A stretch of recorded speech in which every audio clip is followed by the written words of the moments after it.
Hello everyone, चलिए chart को discuss कर लेते हैं। ये जो स्क्रीन पे आप देख रहे हैं ये हमें आज ट्रेड जो ली थी उसका है, और मॉर्निंग में जो मैं दी थी उसको एक्सप्लेन कर देती हूँ कि कैसे कैसे मैंने ये दोनों चार्ट मतलब चार्ट में ये कैसे मूव को देख के ये ट्रेड लिया गया है। और मेरा जो व्यू था वो बार बार सेलिंग में ही था, जब मैं लाइव में थी तब भी सेलिंग में था। तो उसको समझते हैं कि कैसे हमने समझा कि आज मार्केट थोड़ा सा बार बार जो मतलब बाइंग में तो रखेगा लेकिन एट द एंड बायर को थोड़ा सा टारगेट करेगा। तो चलो समझाती हूँ मैं। सबसे पहला जो ट्रेड था, देखो मार्केट में मेरा जो शुरू में मैं 9:30 बजे तक तो नहीं करती हूँ, क्योंकि मार्केट को एक सेटल होने देने से थोड़ा सा व्यू समझ में आता है कि मार्केट करना क्या चाहता है। तो मार्केट में मेरा फर्स्ट व्यू तो था कि बाइंग साइड का रहेगा, क्योंकि जो कल के बायर स्ट्रॉन्ग थे और गैप डाउन के साथ मतलब कल के बायर तो स्ट्रॉन्ग थे, लेकिन जो गैप डाउन के साथ थोड़ा सा ये था कि थोड़े एक्स्ट्रा बायर आए हैं ऊपर में, तो उसको निपटाने के लिए थोड़ा नीचे आया है, लेकिन एट द एंड मार्केट थोड़ा देर के लिए ऊपर ही रहेगा। तो लेकिन मैंने ये प्रडिक्शन भी थोड़ा सा था कि मेरे को मे भी आज मार्केट साइडवेज रहे और इसी लेवल में जो छोट देखो बैंक निफ्टी वीक वीक बना के जा रहा है। तो ये वाले लेवल में जो आज का डे लो है उसका सपोर्ट भी एक छोटा सा तोड़ के मतलब एक को ब्रेक डाउन करे और फिर मार्केट पे थोड़ा सा ऊपर रहे, ऐसे करके मतलब ऊपर जाके क्लोज हो। लेकिन क्या किया, ये बिना फर्स्ट कैंडल को तोड़े ही मार्केट ऊपर चला गया। तो ये बाइंग का पोजीशन तो हमने नहीं बनाया था। ये सेलिंग का छोटा सा मूव दिख रहा है आपको, इसमें 77 पॉइंट दिया है बैंक निफ्टी ने। एकदम जब रेड कैंडल नहीं बना था तभी एंट्री ली थी मैंने, लाइव में ही लिया था ये। तो ये इसका रीज़न यही था कि ये जो वीक वीक बना के कैंडल जा रहा है उस मतलब उस समय सिचुएशन ऐसा दिख रहा था कि मार्केट एक बारी ये 800 को ब्रेक डाउन करेगा, उसके बाद बाइंग में जाएगा ब्रेक डाउन करके। तो उस बाइंग में मैं जाए रहती, लेकिन मार्केट क्या किया, सिंपल सा ये ब्रेक वो किया, इसके ब्रेक थोड़ा सा ब्रेकआउट किया और एक अपना जो 54,000 का लेवल है उसको 2-3 बार ब्रेक डाउन करके मार्केट निकला। और ये जो सेकंड ट्रेड है ये यहाँ पर मतलब थर्ड ट्रेड हो गया आज मेरा, तो लॉजिक को बताती हूँ। ये सेकंड ट्रेड है जिसमें बैंक निफ्टी ने 120 पॉइंट दिया है प्रीमियम में, मतलब ऑप्शन के चार्ट में। तो ये मैंने कैसे प्लेस किया, देखो बाइंग का तो मैं नहीं मूव पकड़ पाई, क्योंकि मुझे जैसे ही सेलिंग का मैंने निकाला तो मतलब उसको देखते देखते कि शायद और थोड़ा सा सेलिंग आ जाए, इस व्यू में वो अपना जो बाइंग सेलिंग का पोजीशन था उससे ऊपर चला गया। तो अब बीच में लेने का कोई मतलब नहीं बनता था, इसलिए बाइंग का पोजीशन अब मैंने नहीं लिया। फिर उसके बाद मैंने वेट किया कि जो बैंक निफ्टी है वो अपना क्लोजिंग प्राइस का ब्रेकआउट किया, ठीक है। सेंसेक्स भी अपना क्लोजिंग प्राइस का, इसका भी बड़ा करके दिखाती हूँ।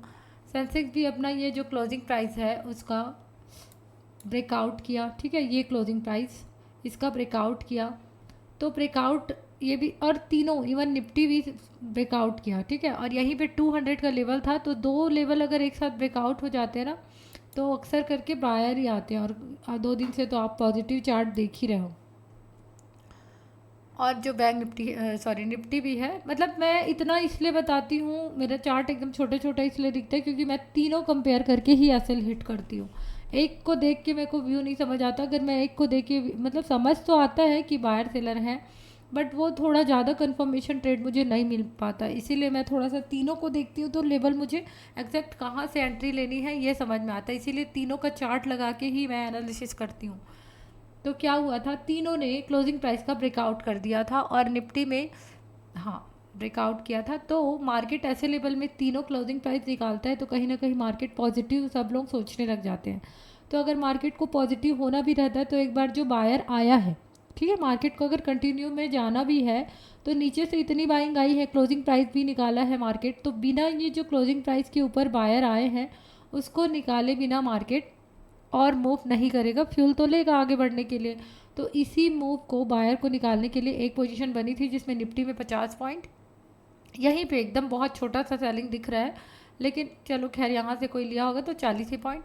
और बैंक निफ्टी में तो अच्छा 120 पॉइंट मिला है। तो इस टाइप से जो बायर आए हैं उसी को टारगेट करने के लिए, खैर मैंने निफ्टी में तो नहीं बनाती हूँ, मैं सेंस उसमें बनाती हूँ बैंक निफ्टी में। तो बैंक निफ्टी में यहाँ जो ये वाला जो ट्रेड था यहाँ तो 70 मिला, लेकिन यहाँ मैं कॉस्ट टू कॉस्ट चली गई थी ये फर्स्ट वाले में, क्योंकि मुझे होप था थोड़ा सा और आ जाए ऐसे करके, तो वो रिट्रेस करते करते कॉस्ट टू कॉस्ट निकाल दिया। बट सेकंड वाले में 120 पॉइंट समथिंग गया था प्रीमियम, 100 लेके ही निकली थी।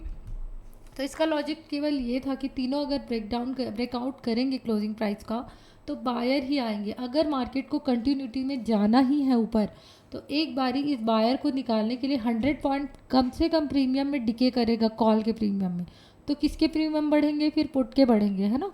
तो उसी को अपना अचीव करने के लिए, मतलब उस ट्रेड को प्लेस किया सेलिंग साइड का। तो मार्केट में इजीली हमको मिल गया था। यहाँ पे एक लेवल 200 का है, यहाँ पे जहाँ जिसका ब्रेक डाउन किया ये बैंक निफ्टी, और बाकी ने नहीं किया, क्योंकि एक ने ब्रेक डाउन कर दिया था। तो इतने जो बाहर आए हैं उसको निकालना सफिशिएंट था। उसके बाद मार्केट क्या किया, ये थर्ड वाली जो एंट्री है उसका भी मैं लॉजिक बता देती हूँ। उसके बाद मार्केट गया, लेकिन बार बार नहीं जा पा रहा था। बार बार वो एक रेंज में घूम रहा था, ऐसे साइडवेज, ऊपर नीचे। तो जैसे अगर मार्केट को सच में हायर हाई लगाते हुए निकलना है मार्केट को, तो ऐसे ही निकले ना, एक बार रिट्रेसमेंट करके ये निकले, फिर थोड़ा सा साइडवेज हो, उसके बाद जितना पहले निकाला उतना ही फिर निकालने की क्या ज़रूरत है। तो मार्केट में मैंने समझा कि फिर से अगर वो निकाला उसके बाद फिर ऊपर जा रहा है, तो मतलब निकाल के वो कर रहा। एक्चुअली में यहाँ पोजीशन मेरी, हाँ, यहीं कहीं बन गई थी। मतलब इसमें देखा था ये निफ्टी में, क्योंकि निफ्टी में क्या हुआ था, यहाँ पे मेरी पोजीशन बनी थी। क्यों कॉन्फिडेंस आया? क्योंकि जो ये सेंसेक्स है ना, सेंसेक्स में एक्सपायरी थी मेन में, यही वाला लेवल क्लियर होगा सोच के डर रही थी सेलिंग का पोजीशन लंबा रखने के लिए।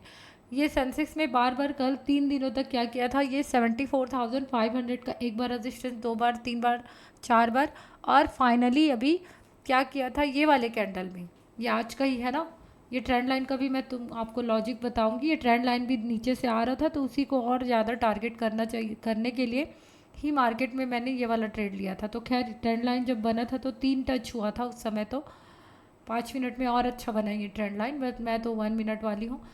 तो क्या हुआ था, जैसे ही ये सेंसेक्स का रेजिस्टेंस क्रॉस हुआ ना, तो फिर उसके बाद मार्केट एकदम जल्दी ही नीचे आ गया और रेड कैंडल बनाने लग गया। रेड कैंडल नहीं बनाना चाहिए था। अगर मार्केट में सेंसेक्स में एसएल है और एसएल रहते हैं, अगर उसको टारगेट करना है तो तुरंत मार्केट में रेड कैंडल नहीं बनाना चाहिए था। उसको अच्छा खासा सेलर को निपटाना चाहिए था, और 2-3 तो कम से कम ग्रीन बनाता।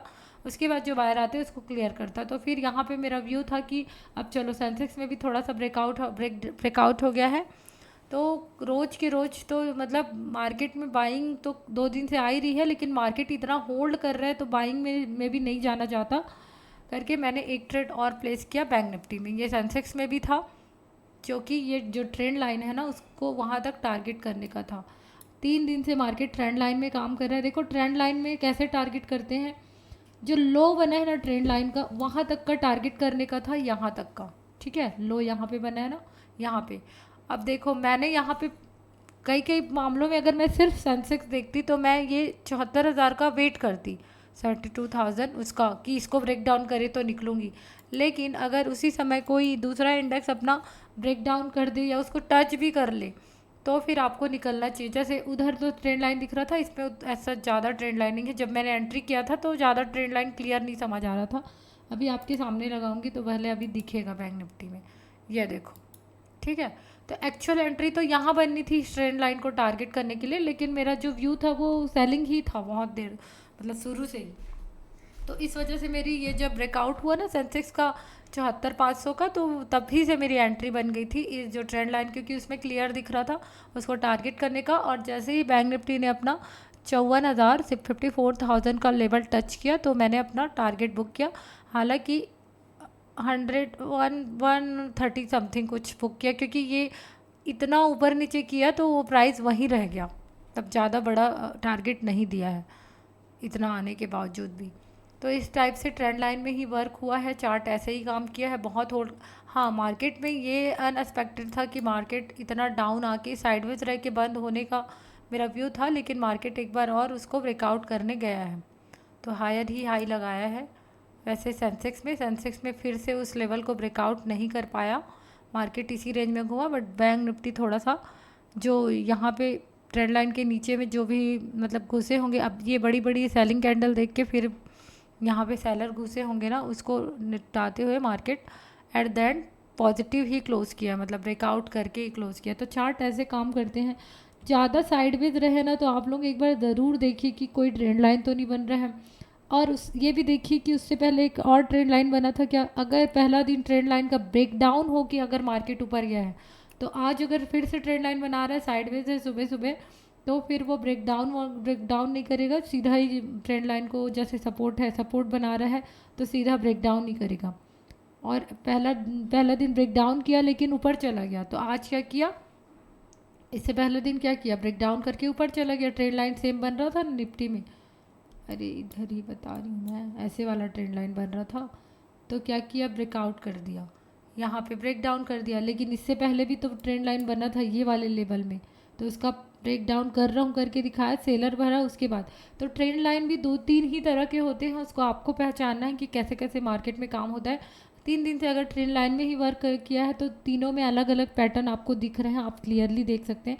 जैसे फर्स्ट डे मतलब थर्ड 2 दिन पहले मार्केट मंडे, हाँ आज नहीं, मंडे नहीं, मंगलवार को एक पैटर्न में ट्रेंड लाइन बना, एकदम शुरू से साइडवेज था, तो एक बार ब्रेक डाउन किया, बुद्धू बनाया, यहाँ पे सेलर भले, उसके बाद ब्रेकआउट कर दिया, ठीक है। उसके दूसरे दिन फिर ट्रेंड लाइन बनाया ऐसे करके, सेलर को भरा, लेकिन इस बार ब्रेक डाउन वगैरह नहीं किया, सेलर को और कॉन्फिडेंस में लाया, थोड़ा नीचे लेके और सेलर भरा, उसके बाद उसको ब्रेकआउट करते हुए चला गया, ठीक है।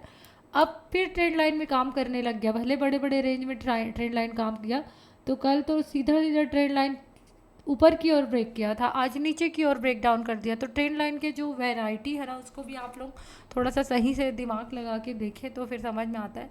वैसे मैं लेवल टू लेवल जाती हूँ, लेकिन अगर मार्केट खुद ही बोल रहा है कि मैं ट्रेंड लाइन में वर्क कर रहा हूँ, तो फिर लेवल के साथ ही उसको हंट करना है। जैसे अब देखो यहाँ पे तो कायदे से यहाँ सेंसेक्स में ट्रेंड लाइन बनी है, तो इसके नीचे आना चाहिए था ये वाला ब्लैक जो 74,000 के नीचे, लेकिन वो नहीं आया। अगर 74,000 हंट टीच करूँगी करके बैठती तो पूरा मार्केट रिवर्स हो जाता, लेकिन यहाँ बैंक निफ्टी में लेवल में समझ में आ जाता है कि अगर ये 54,000 को टच कर दिया है तो आपको निकलना चाहिए। थोड़ा सा लो भी लगाया था, मतलब ऐसे नीचे गया था कैंडल, तो निकलने के लिए भी एक लेवल दिखता है, जैसे ट्रेंड लाइन हो भी तो एक लेवल तक ही आप निकलोगे।